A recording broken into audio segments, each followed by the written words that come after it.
जब हम शादी करते हैं तो शायद ही कोई होगा जो कहेगा कि भाई जवानी छा रही है, शारीरिक मांगे हैं, इसके लिए हम विवाह करने जा रहे हैं। खास तौर पर महिलाएं तो बिल्कुल नहीं मानेंगी, वो कहेंगी छी छी, इतनी गंदी बात हम बोल ही नहीं सकते अपने मुंह से। कर सकते हो, बोल नहीं सकते, जीवन भर यही करते हो, बोला नहीं जाएगा। बिल्कुल होता है कि और भी चीजें होती हैं, विवाह के उपरांत एक मित्रता भी स्थापित हो सकती है स्त्री पुरुष में, और कई चीजें हो सकती हैं, होती भी हैं कई बार। लेकिन फिर भी मत इनकार करिए कि उसका आधार तो शारीरिक ही है। विवाह की वेदी पर स्त्री को पता चल जाए कि पुरुष नपुंसक है, विवाह होगा, बहुत बढ़िया बंदा है, अव्वल दर्जे का कवि है, उसकी बौद्धिकता असीमित, बिल्कुल किसी ऊंची यूनिवर्सिटी में शोध कर रहा है, लेकिन नपुंसक है, विवाह करेगी स्त्री?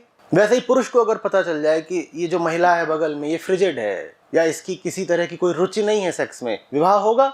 तो खेल सीधा है ना। हाँ, आपकी बुद्धि थोड़ी साफ होने लग जाए, आपके जीवन में कुछ आध्यात्म आ जाए, और विवाह के बाद आप कहो कि मुझे अब अपनी पत्नी से अपने संबंध को एक ऊंचे तल पर ले जाना है, वो बिल्कुल अलग बात है, और वैसा हो भी सकता है और हुआ भी है। और मैं चाहता हूं कि वैसा प्रयास करा भी जाए कि विवाह के बाद आप कहें कि ठीक है, अब जैसा भी नाता था जुड़ गए, शारीरिक संसर्ग कर करके बच्चे भी पैदा कर दिए, लेकिन अब हम दोनों अपने रिश्ते को थोड़ा ऊंचाई देते हैं, बिस्तर से उठा करके मंदिर में ले आते हैं। ये निस्संदेह करा जा सकता है, करा जाना चाहिए, लेकिन फिर भी शुरुआत तो शयन कक्ष से ही है ना, पूजा कक्ष से नहीं। आप अगर बात की थोड़ा गहराई में जा रहे होंगे तो आपको दिख रहा होगा कि इस पूरे मुद्दे का फिर और गहरा संबंध हमारे देह भाव से है।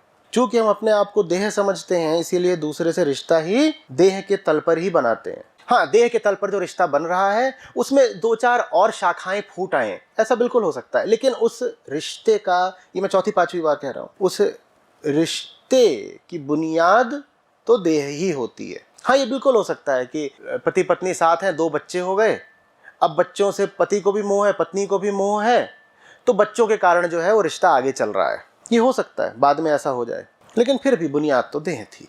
और यही वजह है कि जब देह ढलने लग जाती है तो रिश्ता भी फिर ठंडा पड़ने लग जाता है। विवाह के 2-4 साल बाद संबंध में उतनी गर्मी रह नहीं जाती। ये मत समझिएगा कि पतिदेव बेवफा हो गए, वो बेवफा नहीं हो गए, अनुबंध की मियाद पूरी हो गई। अनुबंध माने कॉन्ट्रैक्ट, मियाद माने अवधि। उस अनुबंध की शर्त ही यही थी कि मैं कामुक, तुम हॉट, आ मिला हाथ, या जो कुछ भी। आप हॉट रह नहीं गई हैं, उसने इधर उधर जा करके फिर विवाहेतर संबंध स्थापित कर लिए, एक्स्ट्रा मैरिटल। फिर आपको बड़ा झटका लग जाता है कि अरे पतिदेव अब इधर उधर मुंह मार रहे हैं। ये तब नहीं पता था जब रिश्ता शुरू हो रहा था, पर नहीं, जब रिश्ता शुरू हो रहा होता है उस वक्त तो भावनाओं और वासनाओं का जोर ऐसा हावी होता है कि कुछ समझ में नहीं आता। टिकटॉक की दुनिया, रूमानी, गुलाबी। कोई पुरुष आपसे पूछता है अपना ज्ञान बताओ, दुनिया भर में इतनी बातें, इतने मुद्दे चल रहे हैं, वर्तमान शताब्दी मानवता के इतिहास में सबसे विभत्स और दर्दनाक कालों में से है। इस समय हम यहाँ बैठ के जिस हवा में सांस ले रहे हैं उसमें कार्बन डाइऑक्साइड का जो स्तर है वो पिछले 20 लाख सालों में इतना ऊंचा कभी नहीं था। आप और आपकी प्रियतमा आमने सामने बैठे हुए हैं, दोनों सांस तो ले रहे हो ना। आंखों की गहराई और होठों की मिठास से आगे चल करके कभी ये बात भी करी है कि ये वैश्विक तापन क्या है, ये जलवायु परिवर्तन क्या है? तब लगता है ऐसी बात थोड़ी करी जाती है, तो डेट है, डेट पर तो दूसरे तरह की बातें होती है ना। कौन तब पूछने जाता है कि तुम्हारी चेतना का स्तर कैसा है, ज्ञान की गहराई कैसी है, कुछ करुणा तुम में है या नहीं है? कौन पूछने जाता है? एक अपनी ही देह इतना बड़ा बोझ होती है कि नहीं होती है? किसी दूसरे की देह को जिंदगी में क्यों आमंत्रित कर लेते हो भाई? दूसरे को जीवन में लाना भी है तो रोशनी की तरह लाओ, जिस्म की तरह क्यों लाते हो? अपनी ही देह की गंदगी से वाकिफ नहीं हो क्या, जो दूसरे की गंदगी भी घुसेड़ ली और फिर रोते हो? पुरुष रोते हैं कि स्त्री मेरा शोषण कर रही है, स्त्रियां रोती हैं कि पुरुष मेरा बलात्कार कर रहा है, और बच्चे रोते हैं कि हमें पैदा क्यों कर दिया। मैंने पाया है 2 चीज़ें होती हैं जो इंसान की ज़िंदगी को नर्क बनाती हैं। सब युगों में ऐसा था, आज के समय में विशेषकर। पहला, आजीविका का गलत साधन, गलत नौकरी, और दूसरा गलत विवाह।